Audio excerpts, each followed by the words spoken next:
So I'm having a rough one. Um, First of all, I've been on this couch for hours.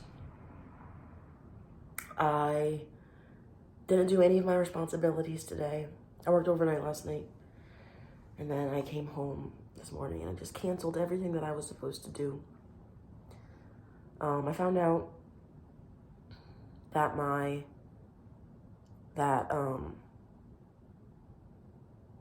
I reported my rape last year, and it's gonna go to trial in March. So I just found that out, and I reported it a year ago, but nothing happened for the past year. So I think I muted my emotions until it started again, and now it's starting again. So that's gonna be stressful. It's gonna be a hard next few months probably. And I'm still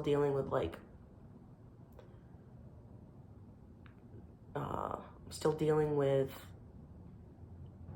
becoming the process of disconnecting from my family, because I don't want to have a relationship with them anymore, except for my siblings, not my parents. So yeah, I always have videos where I'm dressed and smiling and stuff, but this was my day today, and I feel ashamed, and I worry. I'm wearing this shirt since yesterday. I worry that I'm gonna fall apart to the point where I lose my job. That's what happened before. I had no confidence in myself, and I just stopped doing what I needed to do and then quit. And this is a really good job. It's a better job than I even had before the pandemic, and I can't fuck it up. But I'm gonna, it's like 6 o'clock now. So when I get like this, I just wanna say the whole day is a wash. I just wanna lay here for the rest of the entire night. But honestly, even just grabbing my phone and starting to make this video is starting to make me feel better. I'm gonna try to build myself a ladder and get out of this pit and turn this night around, because I read something recently that was really nice to read. It said that, we don't have to wait until, I don't have to wait until 8 a.m. tomorrow to turn things around or make things better. I don't have to wait until Monday. I don't have to wait until January. I can do it right now. You can always turn the situation around. So I'm gonna try to do that.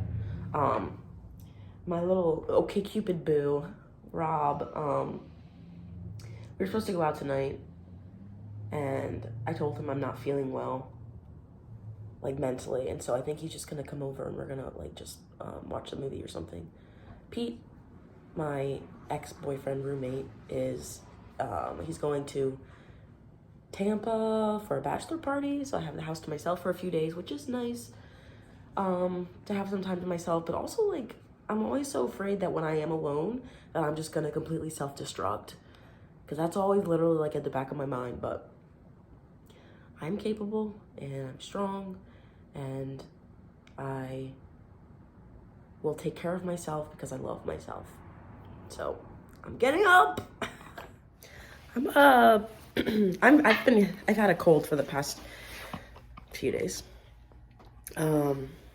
I had to get my coat. I had to go outside to get my little tripod. So, yeah. I don't know what time. Look how awful I look. Well, I do look awful. I do look awful. But that's because I've been laying around for a million hours. I haven't showered. I haven't brushed my teeth. I haven't taken my medicine.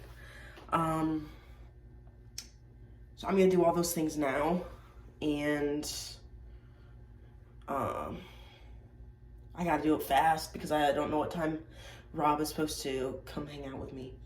So let's hop to it. Okay, first things first, I'm gonna take a shower. I really need one. Oh, this is something I got it at Rite Aid, or excuse me, CVS. Oh my God, it was so expensive. Like, I don't know how much it was. $8, $10, $13. It was too much. Every time I walk into CVS, I spend like $50 and I get like 3 things. It's ridiculous. But I have a CVS right by my house, so it's just so convenient. But I did get myself this nice Burt's Bees face wash. I've been picking really bad lately. Blackheads. I can like just literally sit in the mirror and pick at my skin for like 30 minutes. And then by the time I'm done, my face looks way worse than it ever could have possibly without doing that.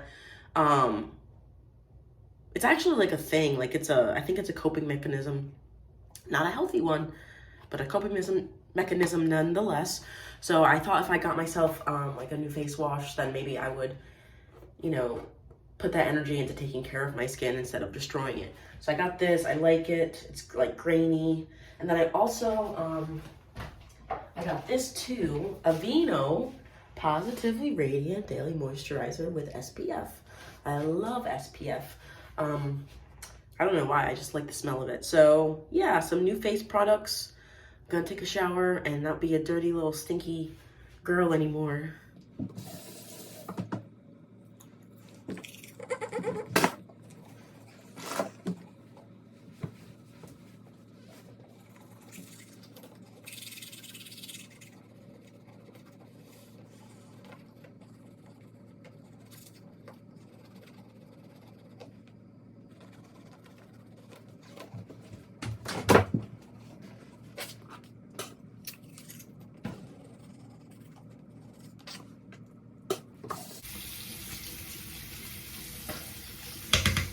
When you brush your teeth, when you brush your teeth in front of someone else, are you worried that they're gonna judge you for how long you brush? Because I'm not. Yes, I am.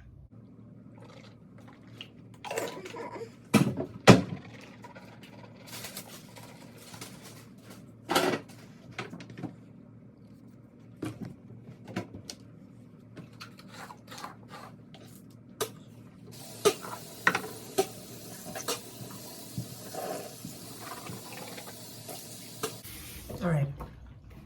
I look like a mangy pup because this weave is way too old. So I'm gonna tell you something about me. I got a lot of issues with, I have a lot of issues with my hair. All right, so I was raised in a white family. And when I was first adopted, I believe my mother took a couple classes on how to braid hair. Oh. So she learned how to do my hair and beads and things like that. And then I got older at like 7th grade and I didn't want to have braids and beads anymore. I thought it made me look young and childish, and not to mention one kid, Evan Medill, really embarrassed me in class one day because I had come in with like new braids, and this kid raised his hand and was like, as if to answer a question in math class, Mrs. Inocenzo's, and he was like, "Mrs. Inocenzo, why does Kabira have bald spots all over her head?" And I went into the bathroom and I cried and cried and cried for the rest of math class. Refused to come out. That's just a side story. But yeah, so I didn't want to have braids anymore.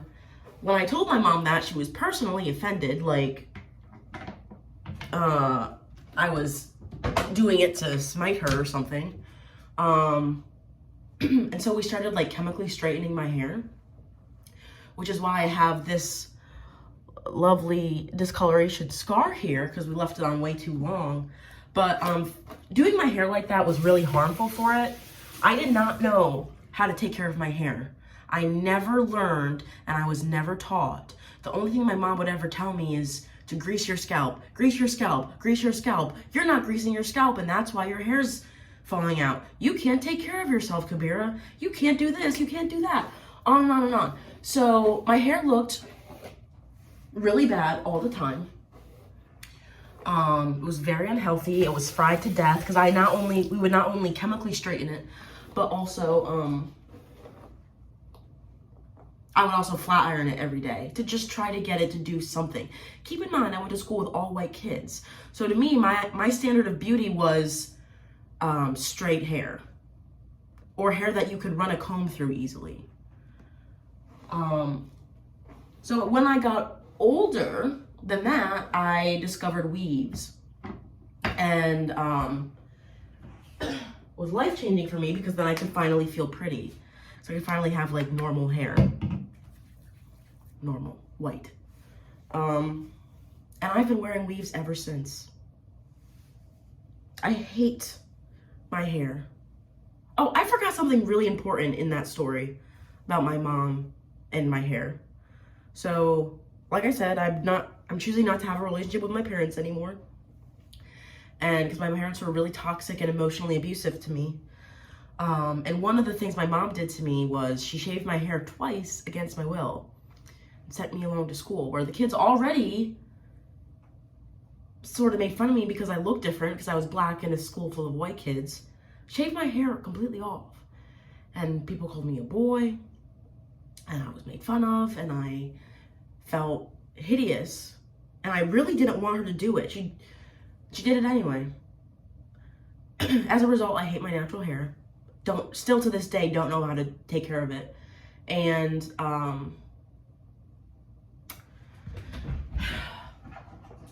I have to get a new weave because this one is really old, and that's not good for your hair either. But I can't afford one. But I'm also paralyzed by fear when I think about having my natural hair out. I feel ugly. I don't think natural hair is ugly on others. I just can't, I have a lot of mental blocks. Oh, I love using Q-tips. I have a lot of mental blocks for myself. So, and my hairstylist, I do love her. Her name's Tracy. Last time I went in, she was like, don't come in here with your weave in that long again. And guess what? I did it again. I'm currently still doing it because I need to get enough money to get a new weave, and it's like $500, which is like a month's rent basically. It's just so difficult, but it is functional for today. It'll pass. It's fine. So the person who I'm hanging out with later, Rob, nice, really nice person, like genuinely very nice. And you know me, I love those toxic men. So it's been nice so far. Nice, I just keep using that word, but honestly, it's nice to just have something that's nice and not stressful. Although knowing what I know about myself, I am proceeding with caution because sometimes things seem really good in the beginning and then it turns out it's just as awful as the last. So hopefully it doesn't happen, but we are taking things nice and slow. I'm taking things slow. I think he's taking things slow too. We haven't, yet. And I'm really glad, honestly, because I feel like I got into this point. I got to this point where like I was always sleeping with someone on the first date. Like I got really into hookup-y culture, and I didn't like it. Most of the time it was most of the time it was let me just figure this out and then I'll continue. Oh boy. Okay, sorry. I had to just get dressed because time really sneaks up on me. This is a disaster. It's not a disaster. So here's my outfit for the date. Honestly, I'm feeling a lot better. A lot better than I was 30 minutes ago or however long. So maybe we will go out. But this is my outfit. I will be honest with you. I have gained a lot of weight. So it's hard to get dressed. Like a lot of things don't fit me. And I don't have the money to go out and buy a whole new wardrobe. Nor do I want to, because I don't want to be at a weight I'm unhappy with for a long time. Is just where I'm at right now. But this is the outfit, just something casual. Usually, like, I like to dress up, especially when we go out. But I just put on this cute little t-shirt and these little leggings, and yeah. Look at her, showered. Okay, what was I saying? Oh yeah, hookup culture. So I'm just over it. Like, oh, this is another thing I'm not so proud about today. I ordered DoorDash. You know things are not good when I order DoorDash. It's so expensive, and like the food's not even that hot by the time you get it. Why do I do this? Because I don't want to leave my house. That's why. All right. I have to do a quick cleanup before this man comes around. Yeah, Pete left. Let me clarify something. I didn't order all of this for myself. Okay? There was another box too. I didn't order all this for myself. Although I do binge eat. But it just so happened that they didn't have the tacos I wanted, so they sent me like a ton of other things instead.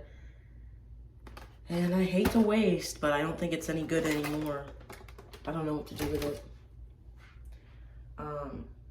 Anyway, I found myself into like a pattern of just hooking up with people, very unsatisfied. That wasn't like the sex was good.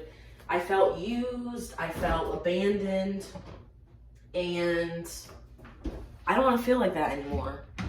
And I'm just I find it very irritating how it's like almost expected now that you'll have sex on the first date, or like that sex is even on the table at all. It shouldn't be, for me. It shouldn't. I mean, if you want to, that's totally fine, but I think I'm just at the point where I'm like, can't do it anymore. So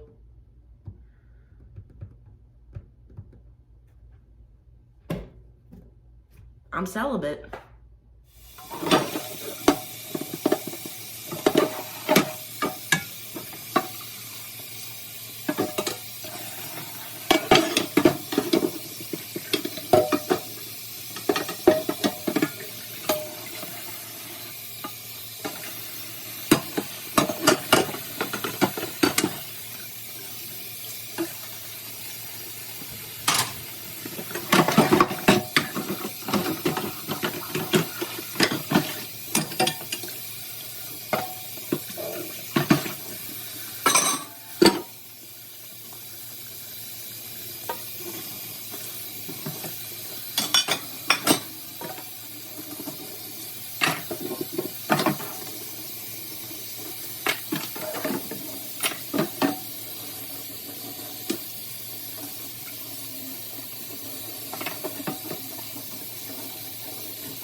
Listen,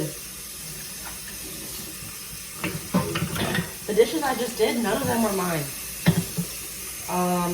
They're Pete's, my ex-boyfriend roommates. And I just found out about something recently called weaponized incompetence. And I'm not gonna lie, I think more often than not it is men who engage in weaponized incompetence. But basically it's the refusal to do a task, a domestic or feminine task, or doing it so badly so that the other person doesn't want you to do it again, and leaving all of these domestic tasks to the other person, to your partner.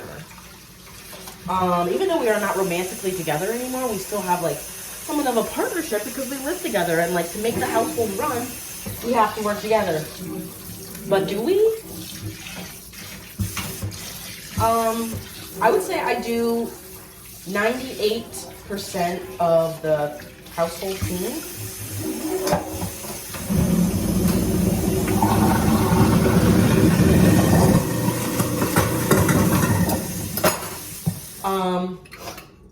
And I always say like, oh, you know, it's because I want a nice clean space to live and work in. I think so does he. I think everyone does. But he knows that if he doesn't do it, then I will. And I will, and I will, and I will. I can't help it. It's really frustrating. Because, like, I can ask, like, hey, could you do this? Would you mind cleaning the bathroom? Would you mind could you sweep? Would you do this for me? Or not even for me, like, for the house. And if I do ask, he either, like whines about it, mocks me for it. It just doesn't ever go well. So it's like, why waste my breath? But also, I am living my life, you know, work just like he does, while also maintaining the household for 2 people. So, and luckily we don't have children together. Because a lot of people find themselves in this situation where they have a child or multiple children, and the partner who isn't the load-bearing partner just does a shitty job or doesn't do things at all, waits to be asked, needs to be reminded, needs to be treated like a child. And that leaves the other person feeling, you know, exhausted and resentful. So yeah, thank God we don't have kids together. And I don't mean for this to be like a shit all over Pete video, especially while he's not around, but where's the lie? I'm not making it up. I'll tell you this. I am a very honest person, and sometimes I might not say something for fear of hurting someone's feelings, which isn't always a bad thing. But also, I'm coming to the realization that, like, I don't need to hide people's bad behavior because I think it's gonna make them feel bad. You should feel bad. You're doing a bad job. So here's a prime example of weaponized incompetence. With people who have children, it often looks like the father getting the kids dressed and, like, just totally messing it up. Like, making them just look so awful so that the other parent is, like, embarrassed that someone saw their child like that. And the next time they're like, oh, I'm not gonna let dad get the kids dressed because he doesn't know how to do it. In my own household growing up, I don't think, my dad, like, never ever did the dish. My parents have very specific gender roles in the house I grew up in. My dad very, very, very rarely did the dishes, vacuumed, swept. Every once in a while he would. And, but very rarely. And then, like, if he cooked for us, me and my siblings, he would always make baked beans and, like, mac and cheese and hot dogs. And, like, that was the running joke, like, oh, dad can't cook. Guess what? Dad can cook. My dad's a great cook. He can cook for himself. But every time he had to make meals for us, that was what we would get. So my mom would be like, well, I want my kids to have nutrition and, you know, eat well, so she would make all the food for the whole family. Have my parents ever said that they were resentful of either of those things? Like my mom doing all the cooking, all the cleaning? No. They always say that they're super happy, but I'll tell you what, that's not what I want for myself. No, sir. And in my own household, although it's currently what I have, in my own household, the other day, Pete spilled something that was, I don't remember what it was. It was dairy based, like sour cream, something with milk in it. He spilled it on the floor, on the hardwood floor, and then took his foot and like cleaned it up with the carpet that's in front of our door. And I was flabbergasted. I was like, what are you doing? That's gonna smell really bad, like in a day or two. That's gonna smell really bad, and we're gonna be around here like, what smells so bad? Oh, it's the dairy that you spilled and cleaned up with the carpet. Does this man realize that dairy when spoiled smells bad? Yes, he does. Of course he does. He's 30 years old. Why would he do that? Because he knows I'll clean it up. Oh! Pete and I do get along is the craziest thing. Well, part of it's the codependency. It's really hard to explain. Basically, despite being unhappy, and I have been unhappy for a while, I also like can't stand the thought of not having him around.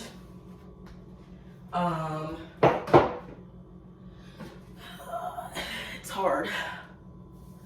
I should have been out of here a long time ago, but I'm not. I'm working on it. And yeah, like I said, this is kind of turning into a crap on Pete's head video, and I didn't mean for that to happen. Because he has his nice points. Like, he makes me coffee in the morning. He makes coffee for himself, and then will always leave some for me. And he is funny. He makes me laugh. And I like having someone else around. It's just crazy. I just can't even talk about it anymore. I literally feel so much better. Thank you for making me feel better, because getting up and making this is really what did the trick. So now I'm just gonna clean my living room really quick. Yeah. No, this doesn't really go together. Just clean up that living room, and then I'm basically ready to see this person. This old guy, this old bear named Rob. Not a thing, I don't call him that, and I don't know why I just did. This is cute. Casual.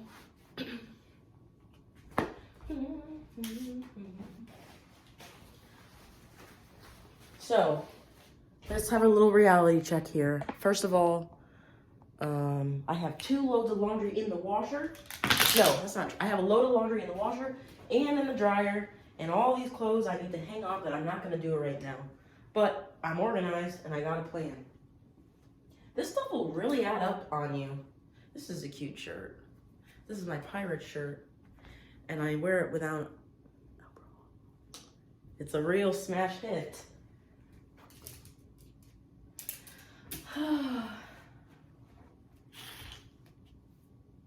I looked at an apartment. I looked at a couple, and oh my god, I just fell in love with this one.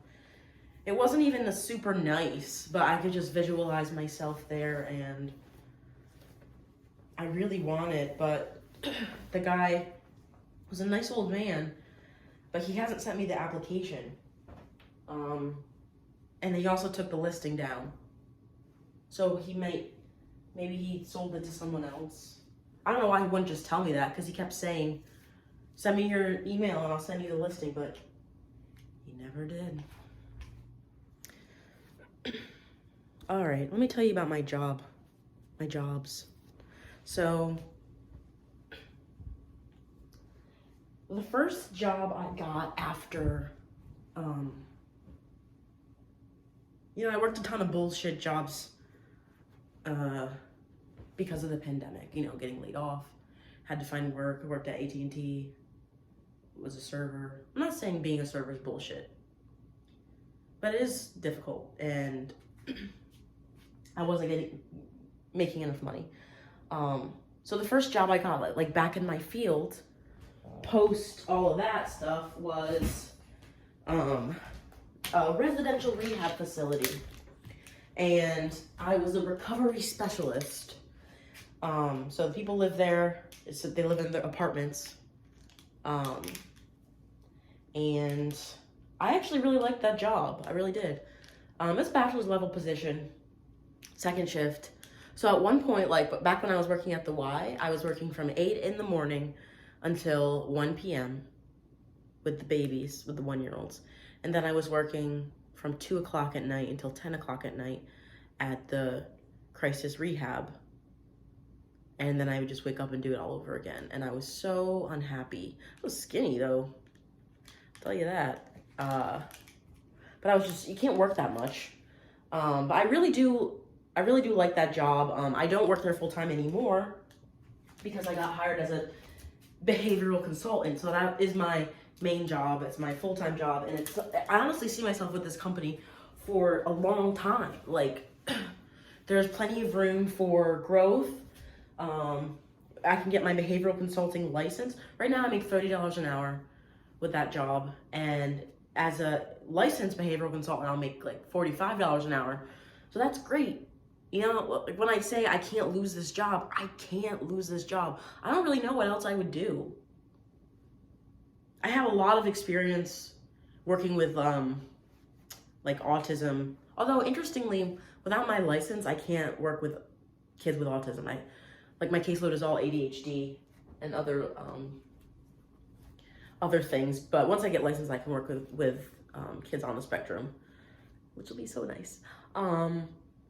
But yeah, I like the job. I think kids love me. I always have, always will. And naturally they do, but also I've learned a lot about how to speak to children. Like, I treat them like human beings. And a lot of people don't. So they respond very well to that, like having their feelings heard and actually being listened to by an adult. And every time I'm with the kids, like I definitely feel like I'm in the right place. I'm in the right job. But there's also a lot of parts about that job that are very stressful for me. So I'm not a very assertive person, right? I'm extremely passive. I've learned this as a trauma response from my narcissistic mother, like emotionally abusing me for years.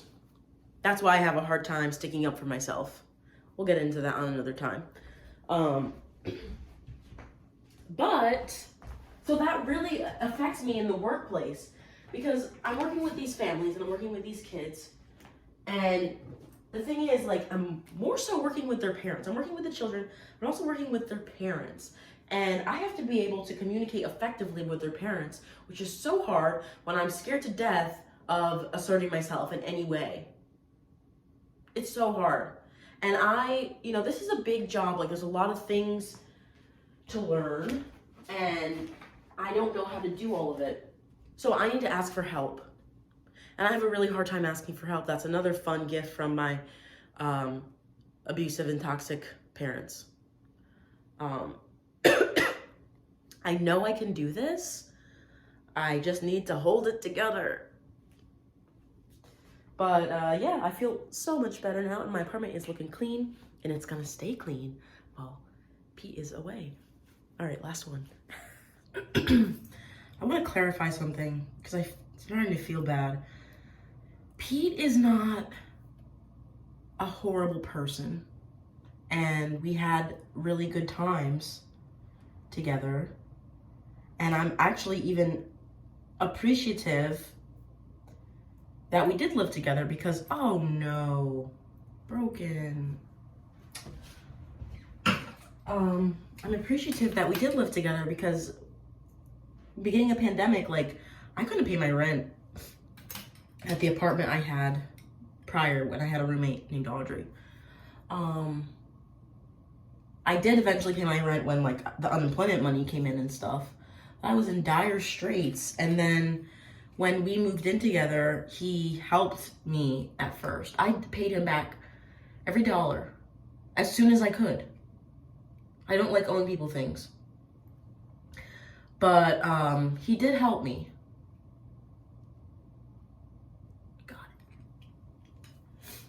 And he has a lot of other good attributes too. Like I spent a lot of time with his family. His family has a beach house, which they welcomed me to with open arms. It was always felt like I was on vacation. So there's good mixed in with all of it, and then that's the way she goes.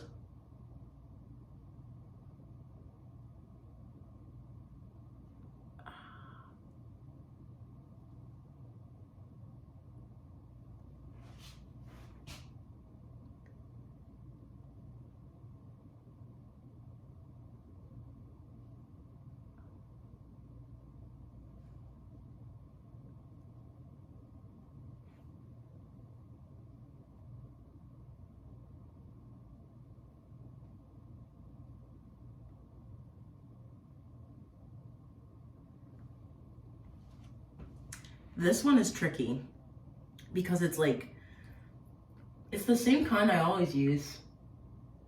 Maybelline Superstay Matte Ink. But for some reason it really has to set first and then it's good to go. But yeah, it can be tricky. I'm not really gonna do my makeup. I'm just lips and a little eyeliner. And then I'm perfect. Look how different I am from when I was just on that couch. It's just wild.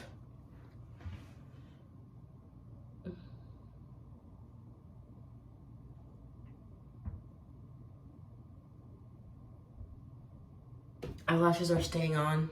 Great. They're so fun, aren't they?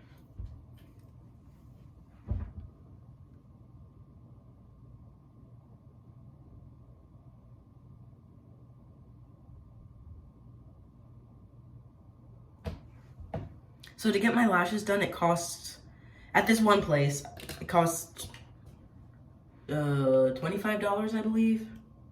Then it stays for like 2 weeks. Look at me. I'm a star. Okay, so that's really, I feel a lot better. I'm put back together. I've dug myself out of the pit. Rob is gonna come over soon.